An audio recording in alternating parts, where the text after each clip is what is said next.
1994 உலக அழகி பட்டத்தை வென்றது மூலமா கவனத்தை ஈர்த்தவங்க தான் ஐஸ்வர்யா ராய். இருவர் படம் மூலமா இந்தியன் சினிமால நடிகையா அறிமுகமானாங்க.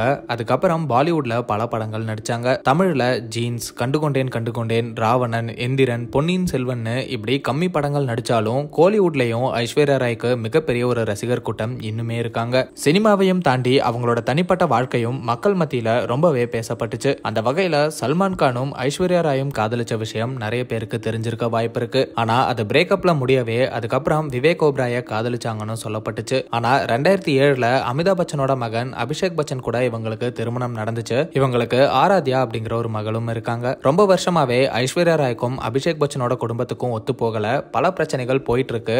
இதனால ஐஸ்வர்யா அண்ட் அபிஷேக் இடையே விரிசல் ஏற்பட்டிருக்கு அப்படிங்கிற ஒரு செய்தி வலம் வந்துட்டே தான் இருக்கு. அதை மேலும் உறுதிப்படுத்துற விதமா சமீபத்துல நடந்த முகேஷ் அம்பானியோட மகன் அனந்த் அம்பானியோட திருமண விழாக்கு அபிஷேக் பச்சன் அவரோட ஃபேமிலியோட வந்திருந்தாரு. ஆனா ஐஸ்வர்யா ராயும் அவங்களுடைய மகள் ஆராத்யாவையும் அவர் கூட பார்க்க முடியல. அதுக்கப்புறம் ஐஸ்வர்யா ராய் மற்றும் ஆராத்யா தனியா தான் வந்தாங்க. இப்படி இவங்க தனித்தனியா வந்தது சமூக வலைதளத்துல மிகப்பெரிய பேசுபொருளா மாறிச்சு. அதுக்கப்புறம் ஐஸ்வர்யா ராய் அண்ட் அபிஷேக் பச்சன் பிரிஞ்சுதான் வாழ்றாங்க. இவங்க ரெண்டு பேருக்கும் விவாகரத்து ஆக போகுதுன்னு பேச தொடங்கிட்டாங்க. இந்த விஷயத்தை இன்னுமே பெருசு பண்ற விதமா அபிஷேக் பச்சனோட செயல் அமைஞ்சிருக்கு. இன்ஸ்டாகிராம்ல விவாகரத்து பத்தி ஒரு பதிவு போடப்பட்டிருக்கு. அந்த பதிவு ஏன் இப்போல்லாம் கிரேட் டிவோர்சஸ், அதாவது பல வருஷமா ஒன்னா இருந்த தம்பதிகள் விவாகரத்து பண்றது ஏன் அதிகமாகுது அப்படிங்கிற மாதிரி ஒரு போஸ்ட் போடப்பட்டிருக்கு. அந்த போஸ்ட அபிஷேக் பச்சன் லைக் பண்ணியிருக்காரு. இந்த விஷயம் அப்படியே பரவவே பலருமே கமெண்ட்ஸ்ல அப்போ இவங்க டிவோர்ஸ் பண்ண போறது உண்மைதானோன்னு பேசிட்டும் வராங்க. இவங்க விவாகரத்துக்கு சில காரணங்களும் சோசியல் மீடியால சொல்லப்படுது. அது என்ன அப்படின்னா, அமிதாப் பச்சனோட மகனா இருந்தாலும் அபிஷேக் பச்சனால சினிமால வெற்றி பெற முடியல.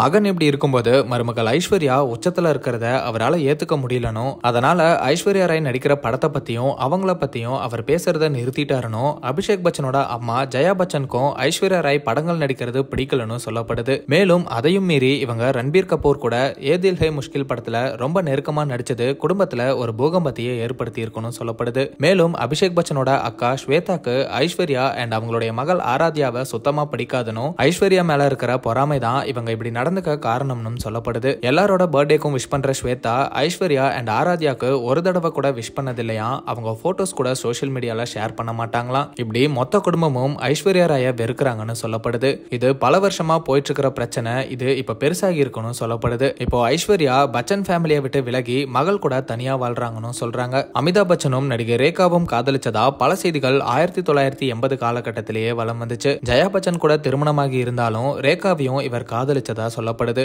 ஆனா இந்த மாதிரி அமிதாப் பச்சன் கூட இருக்கிறது ரேகாக்கு பிடிக்காம பிரிஞ்சுட்டாங்கன்னு சொல்லப்பட்டுச்சு. இப்போ நடிகை ரேகா கூட ஐஸ்வர்யா ராய் நெருக்கமா இருக்கிறதும் ஜெயா பச்சனை எரிச்சலடைய வச்சிருக்கிறதாகவும் தகவல் வெளியாச்சு. அனந்த் அம்பானி திருமண விழால கூட ரேகா கிட்ட பேசிட்டு தான் ஐஸ்வர்யா ராய் உள்ள வருவாங்க. இப்படி ஐஸ்வர்யா ராய் பச்சன் ஃபேமிலி தர அழுத்தத்தால தான் விவாகரத்து பண்ண முடிவெடுத்திருக்கிறதா சொல்லப்படுது. ஆனா இந்த டிவோர்ஸ் நியூஸ் எதுக்குமே ரெண்டு பேருமே எந்த ஒரு பதிலும் இது வரைக்கும் சொல்லல.